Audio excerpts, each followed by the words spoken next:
क्या गलत किया हमने मारन? कैसे जीना चाहिए था हमें इस देश में और कर भी क्या सकते हैं? एग्जाम पास करके नौकरी करें, आईएएस की, वकील की, या जज बनकर इन क्रिमिनल्स के आगे घुटने टेकें? सच की क्या कीमत है आज अगर एक ऑफिसर झुकना, तलवे चाटना या सलाम ठोकना नहीं जानता तो वो कितने दिन तक टिकेगा तुम्हें अच्छी तरह से पता है। किसकी चापलूसी करके कामयाबी की सीढ़ी चढ़नी है ये बात बॉस से लेकर पियोन तक हर कोई जानता है। फिर एक ही चारा बचता है, वो रास्ता पकड़ना जिस पर तुम्हें कोई न रोक सके।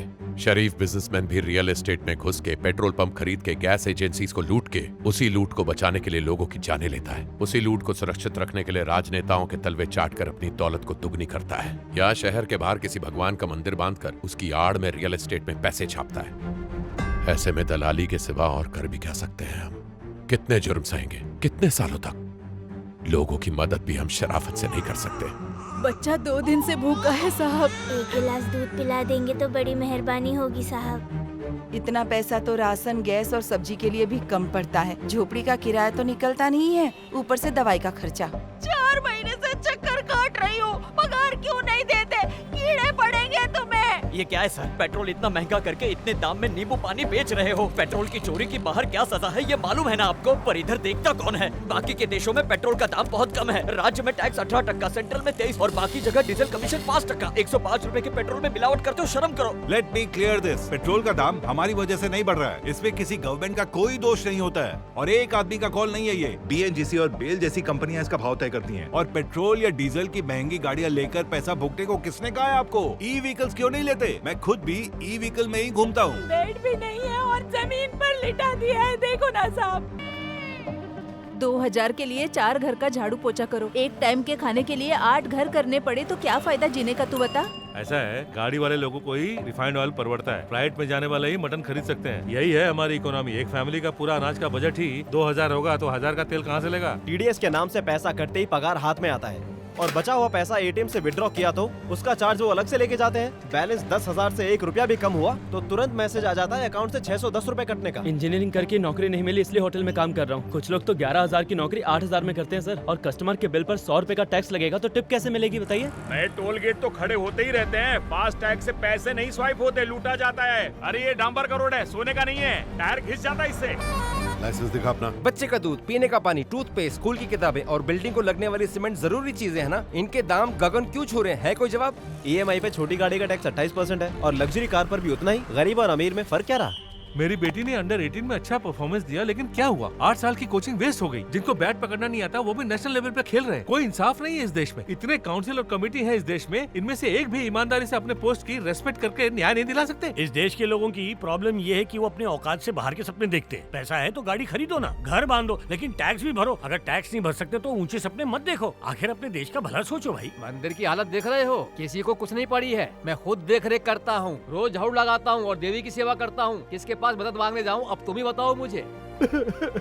सरकार ने हमारी जमीन छीन ली है और हमें हमारा मुआवजा भी नहीं मिलता। इससे तो जमींदारी ही अच्छी थी साहब। आज किसान आत्महत्या कर रहे हैं। जिंदगी में कितना भी हाथ खींच के खर्चा करो, पैसे बचते ही नहीं है। और पहले ना सरकार थोड़ी मदद भी करती थी तो पैसे बचते थे, पर अब तो कोई भी सरकार मदद नहीं करती है। इस रूट से रोज हजारों लोग सफर करते हैं। हम कई घंटों से खड़े हैं, एक भी बस नहीं गुजरी। ऐसा कैसे चलेगा? लोकसभा के चुनाव के लिए मंत्रियों की बैठक कहाँ से देंगे? पूरे देश को लूट लेने के बाद अब ये और किसे लूटने वाले? हर चीज की एक लिमिट होती है मारन। आम आदमी अब आराम से बैठ के यह तमाशा नहीं देखेगा। ये कानून क्रिमिनल्स की रक्षा करता है, निर्दोषों को सूली चढ़ाता है। परसों से यही कहानी चलती आई है। हजारों लोग मरते हैं काउंसलर की वजह से और लाखों एक निकम्मे एमएलए की वजह से।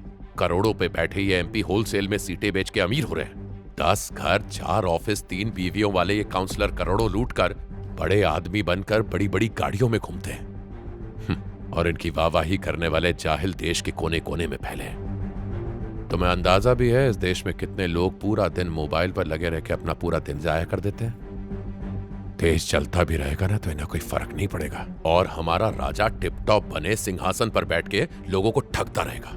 और तुम बाप की बात कर रहे हो। मैम ये देखिए। बताओ, तुमने अच्छे से चेक किया ना? Yes ma'am. सर, डिक्लेयर की गई और बरामद हुई अमाउंट टैली नहीं हो रही है। किट्टू ने पैसे तो खर्च किए ही होंगे। सर, बरामद हुए हैं 5,387 करोड़। या तो हमारा कैलकुलेशन गलत है या उसने कहीं और भी पैसे छुपा रखे हैं। ये केस अभी भी क्लोज नहीं हुआ है। कंग्रेचुलेशंस सर, आप ही प्राइम कैंडिडेट हैं। कमेटी के सारे मेंबर्स, 36 जजेस, सारी हमारी तरफ है। अभ्यंकर कोई साधारण लॉबीइस्ट या इकोनॉमिस्ट नहीं है। उसके नाम पे 27 group of industries, auditing firm, beef trade, condom manufacturing units, mills. अगर वो यहाँ छींकता है तो आवाज अमेरिका तक पहुंचती है। पलक झपकने से पहले ही वो वहां अपने मोहरे बिठा देता है। उसे फर्क नहीं पड़ता अगर वो देश का प्रेसिडेंट हो या कहीं का सीईओ। हर 4 लोमड़ी की तरह दबे पांव चुपचाप चलता है। इतने साल उसने करोड़ों की कमीशन और 5 मिनट की फेम के लिए दिग्गजों के साथ फोटो खिंचवाने के लिए इंतजार नहीं किया है। उसका इरादा कुछ और ही है।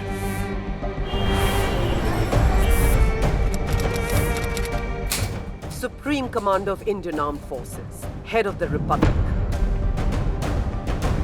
भारत के राष्ट्रपति। वो कोई मामूली प्रेसिडेंट नहीं है, सेनापति है। कैप्टन, हाई कोर्ट जज, governor, attorney general, foreign ambassador, सब मेरे बॉस के अंडर काम करते हैं।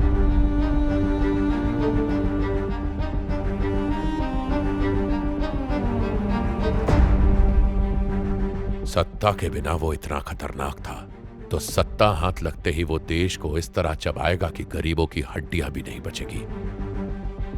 सत्ता किसकी होगी ये देश बताएगा। Senior economist and political mastermind. Senior economist और political mastermind. Economist and political mastermind Abhyankar Swami का रूलिंग पार्टी द्वारा प्रेसिडेंशियल कैंडिडेट का नॉमिनेशन लगभग पूरी तरह तय हो चुका है। तो देखते हैं वो किस तरह बने एक कामयाब एक इंडस्ट्रियलिस्ट, समाज सेवक, एक सच्चा सुधारक और बहुगुणी व्यक्तिमत्व। स्वामी जी हमेशा समाज के हित के लिए अन्याय के खिलाफ लड़ते आए हैं। अभ्यंकर स्वामी का जन्म दक्षिण भारत के एक छोटे से गांव में हुआ था।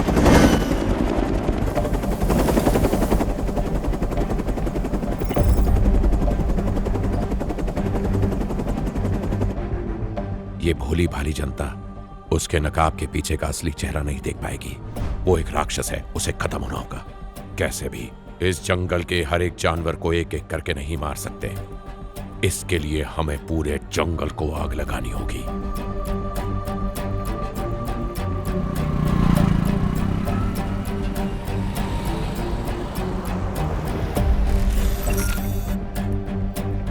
मुझे एक चीज की फिक्र है, जो भी भला करना चाहता है उसे ये लोग जिंदा नहीं छोड़ते हैं। तुम कौन है ये जानते हुए भी उन्होंने तुम्हें आजाद कैसे छोड़ दिया, ये सोचकर डर लगता है।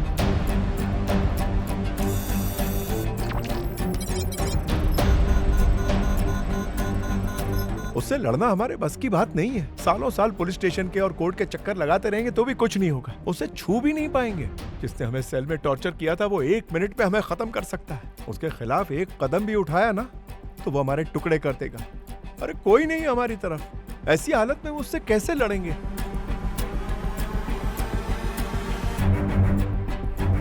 सब्र एक दिन हमारी ताकत बनेगी। सब्र एक दिन हमारी ताकत बनेगी। झूठ और फरेब का नाश हो जाएगा। झूठ और फरेब का नाश हो जाएगा। हाँ, दुश्मन ताकतवर है मारन, पर हम डर के पीछे नहीं हट सकते। किसी को तो आगे बढ़कर उससे लड़ना होगा, है ना? बिनतियां कर कर के हमने देख लिया, अब छीनना होगा। किस मिट्टी का बना हूं ये दिखाना होगा। इतने साल जो अत्याचार किए उसने गरीबों पर, वो सब सूद समेत देंगे। 1 हफ्ते के अंदर ही उसका गुरूर चकनाचूर करके उसका असली चेहरा जनता के सामने लाऊंगा मैं।